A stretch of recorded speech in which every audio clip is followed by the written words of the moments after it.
students had concerns and they were legitimate, he listened and he was a man who got things done. Yes, yes, he was. I mean, you could call him a teddy bear or Santa Claus, however you want to look at it, but he was approachable. You know, he was approachable. And we had other protests, and this is kind of apart from the ensemble.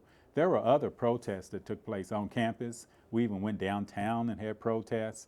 We had a close friend of, let's say, of the African American community, George White, who died mysteriously on campus. He was a track freshman from New York, and we had a protest about that. So it wasn't like we didn't have a voice. You know, it wasn't like they could say, you don't have a permit to say what you want to say. You know, there was an avenue. There was an avenue for us. So, you know, there was a boldness that had to take place. Talk about that. I mean, you know, as again, that was those turbulent times where a lot of stuff was going on. How did it affect campus life?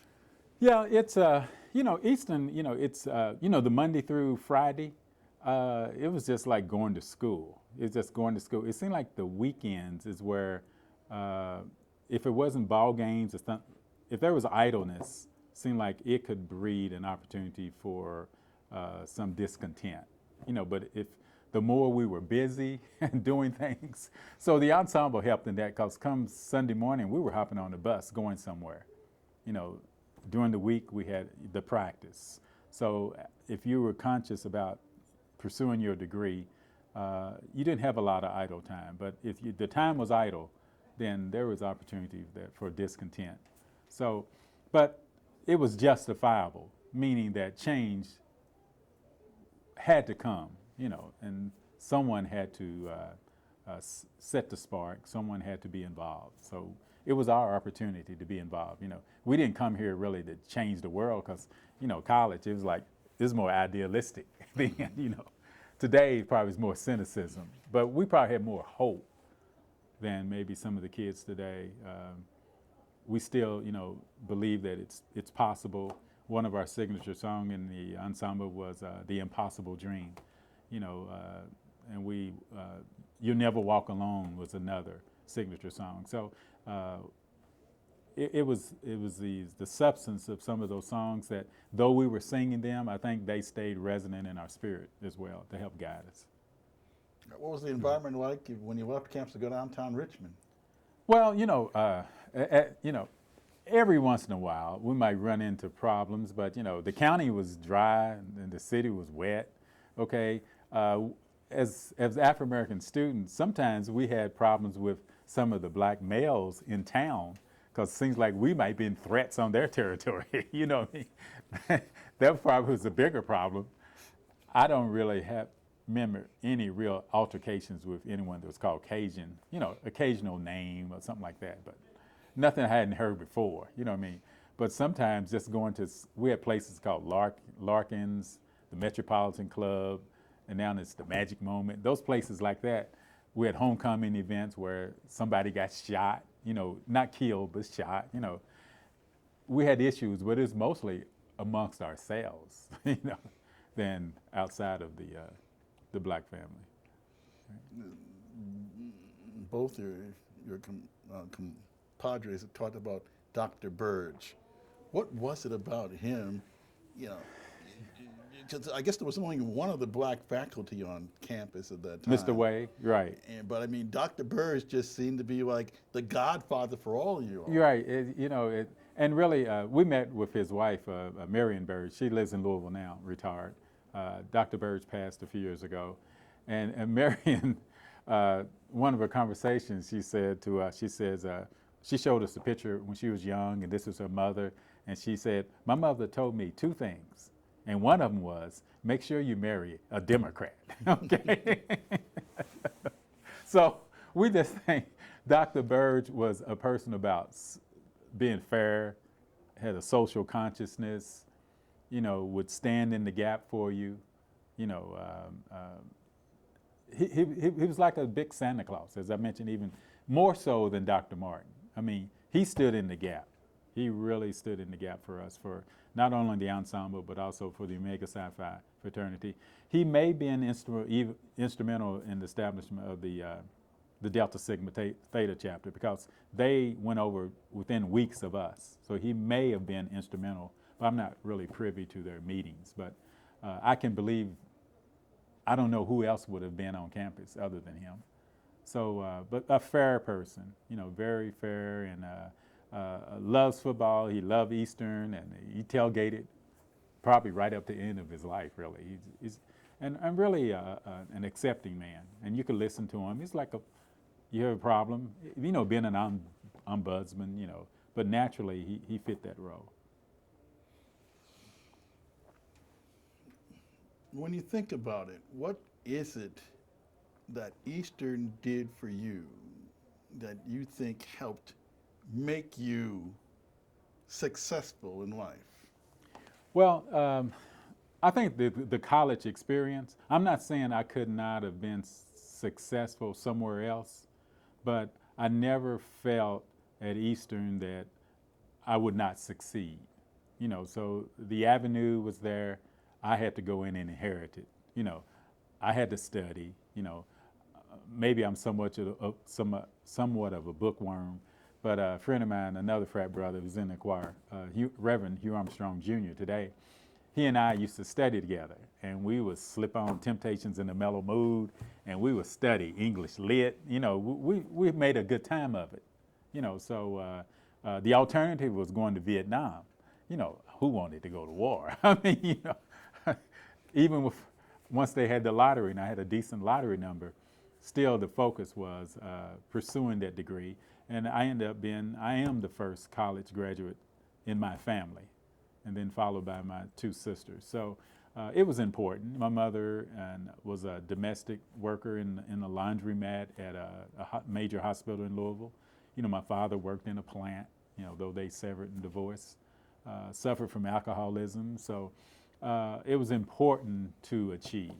So they gave me, the avenue to achieve, and I took ownership of it.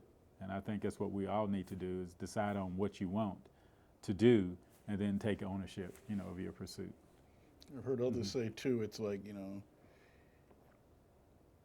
even though there may have only been one black faculty member, the majority of, faculty that they dealt with all felt and took a stake in making sure that they learned. They didn't care what color you were. You just got to be, you're here, you got to be successful. Right. I only had one teacher as in art history that was really, really, really strange. He was way, way, way out there. Outside of that, all of my other professors, I never had an issue with. Yeah, never had an issue at all. Mrs. Alsh, my first English professor here, she really is the one who encouraged me to write more. And I wanted to be a professor in college, but I was naive, and someone said, well, to be a professor, you got to get tenure, you got to write a book. So, I said, write a book? A book on what? I'm a person, I write poems and songs, and 3-4 minutes, I'm out of the thought. I'm going on to something else. So I regret, it's probably the only regret in my life is I didn't go into education and didn't pursue probably where I was being led. But the Lord still has blessed me. I'm thankful. I have a family, wife of 43 years, and 2 kids, and now 4 grandkids, and gonna have the first one graduate from college next year. So it's all been good. It's all been good. Amen. Mm-hmm. Is there anything I didn't ask that you want to say that you think really encapsulates, really talks about what made Eastern special for you, that you're still an alumni who has a love and attachment for this place? No, I think we've hit all the points that makes it, it was the right choice for me. Many of my friends and Andrew's friends, they went to WKU, Western, okay? And I kind of felt that if I had gone that route, I may not have succeeded the same way. At that time, it's more party type influence. I need to be somewhere where I knew less people. Right, so it was no longer like still being in the same neighborhood. It's kind of like, when you leave high school, some friends you'll never see again. It was kind of like this was a fresh, clean, new start.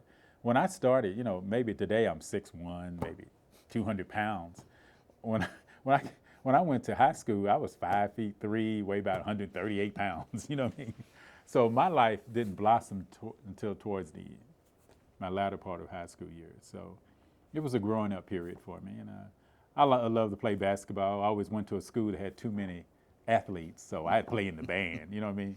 But we played in intramural basketball here, and I had a decent jump shot, and we loved the auxiliary gym. You know, that was our weekend. You know what I mean? And after that, we'd go back to the dorm, take a shower, go downtown.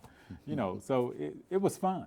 You know, my granddaughter is a junior, as I mentioned, at Bellarmine University, and she stayed in the dorm the first 2 years. Now her junior year, she went back home, and next year she's gonna be home. But she doesn't like dorm life, and I didn't try to impress it upon her, but I just told her, I said, it was the best time I ever had, the dorm life. It was, yeah, it was my time away to grow. How was the food, by the way?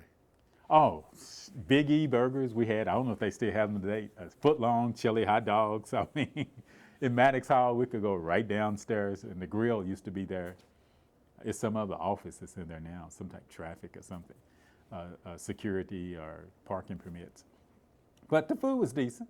Yeah, the food was decent. But the snack foods like chili dogs and Big E burgers, they were uptown. They were uptown. They were uptown. And we had a Dairy Chair restaurant downtown, and they made, before Burger King came along, they made the best charbroiled burgers. Yeah, it used to be across the street from Specs. And there was a great donut shop downtown that had perfect donuts with real fruit filling in it, you know. So back then, no one was counting calories, you know what I mean? Well, more active. Did you ever hang out in Specs? No, I never went to Specs. We were always, basically, I don't know too many blacks that may have gone to Specs. Yeah, and it was more rock and roll type. You know, we was in that, the You're in moments, the the soul slow music. jam, you know what I mean? Marvin Gaye, Motown, you know, that type. But What about the soul food restaurant in town? yeah, Larkin's, yeah. And I've never been really a soul food type eater. You know, my wife might say, I consume food. I just eat fast and I'm moving on. I'm not a connoisseur of food. But the place I loved in the Richmond area, we used to go to the truck stop. It was out going, I think, towards Berea. And maybe for $2, you got a big plate of food like that. Now, that was eating. That was eating. Yeah, that was close as we could get to home, right? Thank you very much. Well, thank you. I appreciate it.